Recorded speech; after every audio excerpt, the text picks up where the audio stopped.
wake me up to another good morning, time to go.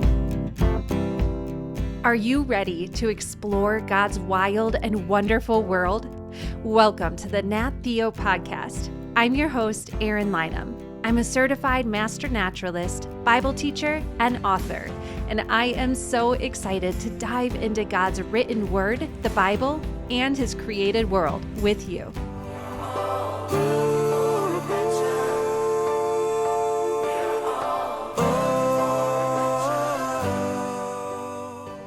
What do you picture when you think about an alien? Maybe a strange creature that you have seen in a movie or in a book. The animal that we are learning about today is sometimes referred to as an alien because it's so strange and different looking with its large head and many waving arms. Can you guess what animal that is? We are learning about the octopus.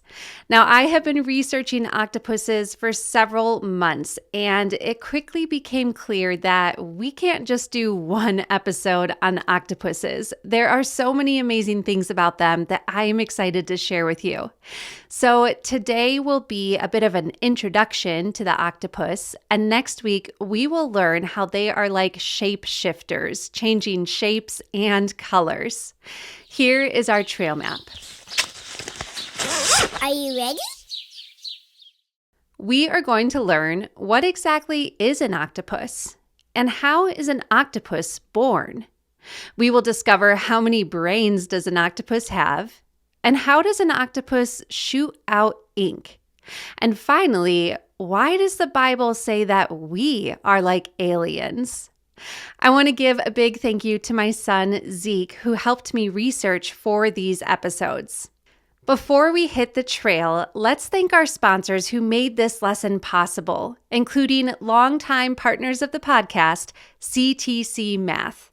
Because let's face it, math can be hard. But CTC Math has shown my kids that math is also like a puzzle needing to be solved. Much like the octopuses we're learning about today, love to solve puzzles. My kids are learning how to crack the codes of math and gaining confidence in skills as they journey through CTC Math's effective program, and all at their own pace. Build math confidence with CTC Math's online video lessons and interactive questions for grades K through 12. Try it for free at ctcmath.com. And do you ever take pictures while you are exploring God's wild and wonderful world? What do you do with those pictures? I don't think they should live on your parents' phone or only be shared online. Display nature memories in your home or create a homemade field guide to your local flowers, insects, trees, or birds with Parabo Press's Square Photos. Use the code NAT10, that's NAT10, at parabopress.com to save $10 on a set of 24-inch photo squares so you only pay shipping. Click on the link in our show notes for a how-to video to make homemade field guides with these photo sets. And remember to use code NAT10 to save $10 at parabopress.com. All right, listeners, here is our trivia question. Which kind of octopus is named after a famous cartoon character? Take a guess and we will find out at the end of our lesson. So first, we should probably answer the question, what exactly is an octopus? Octopuses are often called otherworldly, which basically means out of this world. People might even call them the aliens of the sea. That is because they act and look so differently from other creatures that we are more familiar with and comfortable with. Have you ever seen an octopus in real life? I have only seen them in aquariums, and they definitely do look rather strange with their squishy, slimy-looking bodies, large, odd-shaped heads, and 8 long arms with what looks like suction cups all over those arms. And what about the fact that they can shoot dark ink out of their bodies? That's crazy. or that they can change colors and shapes. It's easy for me to see why some people think of them like aliens of the sea. But octopuses are not otherworldly, and they don't come from a different planet. They are completely natural creatures that God designed when He created the ocean and all of the animals in it. Genesis 1:21 says, "So God created the large sea animals and every living thing that moves in the sea. The sea is filled with these living things, with each one producing more of its own kind." And listen to Psalm 104:24-25. "O Lord, what a variety of things you have made. In wisdom you have made them all. The earth is full of your creatures. Here is the ocean, vast and wide, teeming with life of every kind, both large and small." God displayed His amazing creativity when He filled the ocean with animals, including octopuses. In fact, there are around 300 different kinds of octopuses. And the more scientists explore the ocean, they are regularly finding species that they didn't know about before. There is always more to discover in God's wild and wonderful world. So octopuses are animals created by God, and they are categorized as mollusks. Now, you might remember some other types of mollusks that we have studied on past episodes, including the giant squid, oysters, and the banana slug. Mollusks is a large phylum, or category of animals, and it includes some animals that live in water and some animals that live on land. Now, we're not going to dive too deep into mollusks today. We have too much to learn about octopuses. But you can listen to Lesson 46 if you would like to learn more about this amazing category of animals. We can narrow down the type of mollusk that an octopus is by looking at what is called their class. Not like a classroom in school or church, but a class as in a category in nature. They are in the class called cephalopods. Can you say that word? Cephalopod. Although octopuses are certainly different from many animals, there are a few other animals that have similarities and are in the same cephalopod class. Can you think of any animal that might be a little bit similar to an octopus? The animals in the cephalopod class are, of course, octopuses, along with squid, cuttlefish, and the nautilus. Interestingly enough, the last one mentioned, the nautilus, is the only type of cephalopod with a hard outer shell. The octopus, squid, and cuttlefish do not have hard outer shells. So there are at least 300 kinds of octopuses, which are in the class of cephalopods, which are a type of mollusk. They are incredible animals with amazing abilities that God created when He created the ocean animals. We're going to learn about some of those amazing abilities later in this lesson and next week.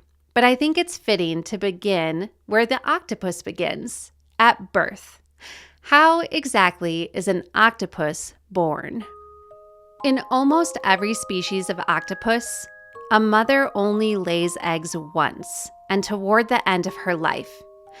The mother octopus can lay tens of thousands of eggs that are only the size of a grain of rice. And she uses a substance, which is kind of like glue, made from her own body, to hang strands of eggs all around her lair, which is like her den. So she is surrounded by these tens of thousands of eggs hanging all around in her home. She cares for her eggs for around 6 months. And during that time, she uses her siphon, which is like a jet, to keep her eggs clean, to blow water on them and keep them clean. She guards her eggs, and she never leaves them, not even to eat. And that leads me to the sad part, because in most species of octopuses, the mother dies right after her eggs hatch. You see, she carefully and faithfully tends and cares for them for around 6 months. And then after the babies hatch, some mothers will use their final breaths through their siphons to blow their newly hatched babies out to sea to begin their lives outside of the eggs. Some mothers will survive for a little while longer, but they are so weak after not eating for months, and they soon pass away. Now, I know this is sad. I was certainly sad when I learned about it. But in a way, it's also beautiful. These mothers are giving everything. They are doing everything that they can to make sure that their babies survive and do well. And that means that we can have more octopuses to enjoy on Earth. Do you remember a few minutes ago we looked at Genesis 1:21 when God created the animals in the ocean? Listen again. So God created the large sea animals and every living thing that moves in the sea. The sea is filled with these living things, with each one producing more of its own kind. God always meant for amazing octopuses to fill the oceans, and these mother octopuses are doing their God-given jobs by tending their eggs and faithfully hatching tens of thousands of babies. All right, now we know what an octopus is and how they are born. Let's look at a few things that make octopuses very special and interesting among animals. The first is this. Octopuses have 9 brains. Now, if you see an octopus, this might be kind of easy to understand because they have these very large, oddly shaped heads. But interestingly, none of their 9 brains are actually in that big, lumpy looking head of theirs. Octopuses have what is called a central brain, which is like their main brain. An octopus's central brain is like the control center, but it does not look like our brains at all. Instead, it is donut-shaped. And as I mentioned, it's not in the big part of their heads. Instead, it is wrapped around their esophagus, which is the tube that carries food from their throat to their stomach. The central brain is connected to an incredible network of smaller brain-like structures called ganglia. An octopus has 8 of these ganglia mini brains, 1 in each arm.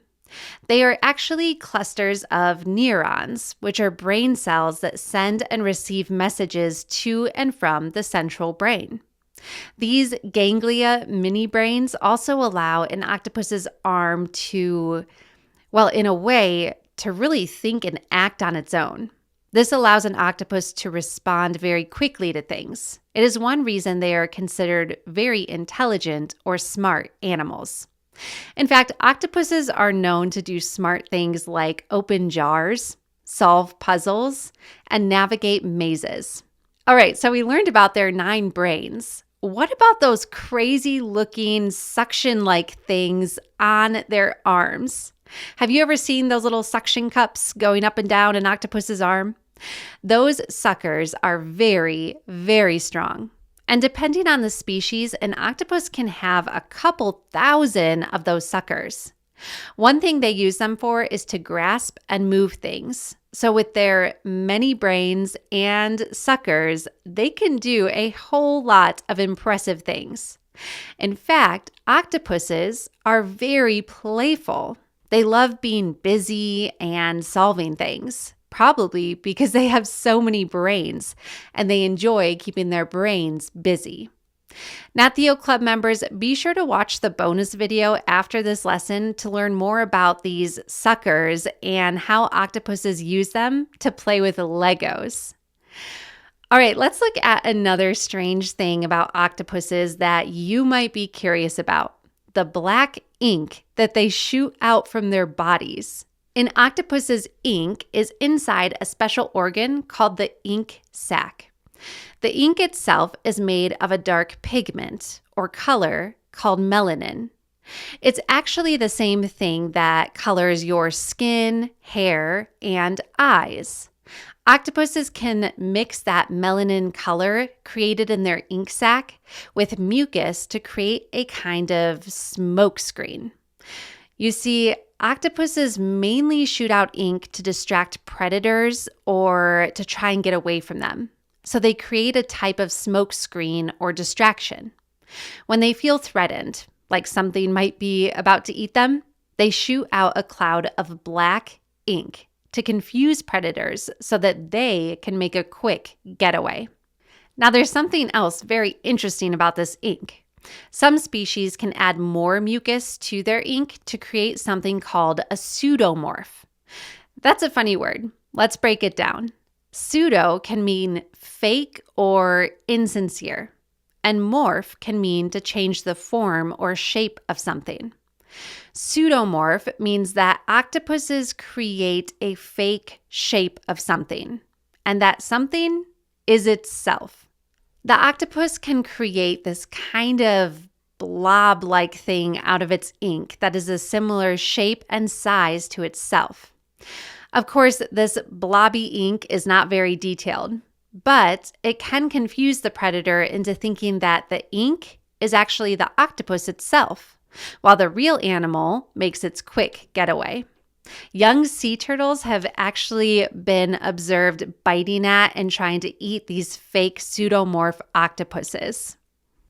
You know, octopuses might be confused as aliens because of the strange ways that they look and behave. But as we learned, they are not aliens. They are incredible creatures designed by our very creative God. However, did you know that the Bible talks about us being aliens?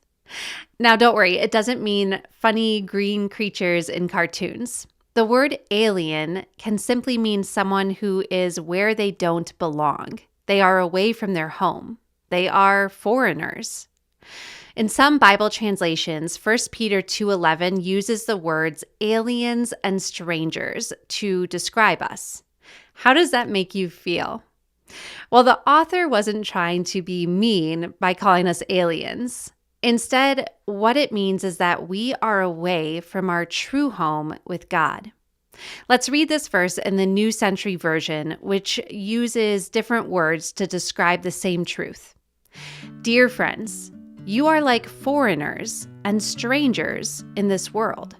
I beg you to avoid the evil things your bodies want to do that fight against your soul. This verse is telling us that Earth is not our forever home, so we should not live and act like it is. You see, listener, just as people look at octopuses and see them as different, it's good for others to look at us and the way that we live and see something different. As we follow Jesus, we will make different choices than those around us who do not follow Jesus, and that's a good thing. Listen to verse 12. People who do not believe are living all around you and might say you are doing wrong. Live such good lives that they will see the good things you do and will give glory to God on the day when Christ comes again. So don't be afraid to look different. Instead, keep reading and memorizing God's word and following his ways. Remember, the octopus is not a true alien. It is a wonderful creation. And you are a wonderful creation of God's, far more wonderful than an octopus. Allow others to see God's wonders inside of you as you follow after him. All right, listeners, it's time for our listener questions segment. Here is today's listener question. Hi, my name's Philippe and I live in Colorado. I'm 5 years old and I want to know if stalactites are a type of rock. That is a great question, Pierce. Are stalactites a type of rock? Stalactites are beautiful, aren't they? They look like icicles hanging from the ceilings of caves. You know, caves make me a little bit nervous, but I do like exploring larger ones where I don't feel squished. And when my parents were younger, they did a lot of cave exploring. Although stalactites look like icicles that you might see hanging from your roof in the wintertime, they are not made from ice, and they are indeed considered a type of rock. Stalactites are what is called a chemical sedimentary rock. They are made from chemicals and minerals in water. As water travels through the Earth's surface, it picks up chemicals like calcium carbonate. When that water drips into a cave and meets the air in the cave, the chemicals turn hard and can build a stalactite. As more and more water drips in and leaves its chemicals behind, the stalactite gets larger. Thanks for your great question, Pierce. Stay curious about God's wild and wonderful world. And listeners, if you have a question that you would like to have answered on Nat Theo, you can send it in at erinlynham.com/ask or at the link in our show notes. And Nat Theo Club members, remember to click over after this lesson to the bonus video to learn about how octopuses build Legos. All right, do you remember our trivia question? Which kind of octopus is named after a famous cartoon character? Do you have a guess? It is the Dumbo octopus. Now, Dumbo is a pretty old cartoon movie, but I remember watching it as a young girl and seeing the elephant with large ears. The Dumbo octopus is named for its strange appearance and resemblance to Dumbo the elephant. The Dumbo octopus lives at around 9,800 to 13,000 feet deep in the ocean. And the Dumbo octopus does not have an ink sac like other octopuses do. You see, they don't have many predators that far deep down in the ocean, so they don't exactly need an ink sac. Now it's your turn to explore. Learn about a strange-looking creature this week. I have found many books at my library about strange creatures. Choose one to research and become more familiar with it. Look for the wonderful ways that God has designed it. Write about this creature or call up a friend or family member to tell them about it. Thank you so much for listening. If you enjoyed this episode, please take a moment to share it with a friend and subscribe, rate, and review Nat Theo wherever you listen. Until next time, keep exploring God's wild and wonderful world.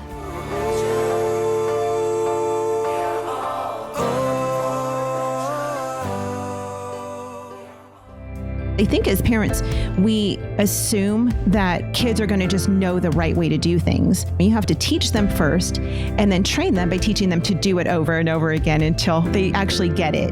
Imagine trying to teach your child how to tie his shoes without the practice principle. If the practice principle is vital for teaching such morally neutral task as tying shoes, how much more important is it for training children in Christ-like character?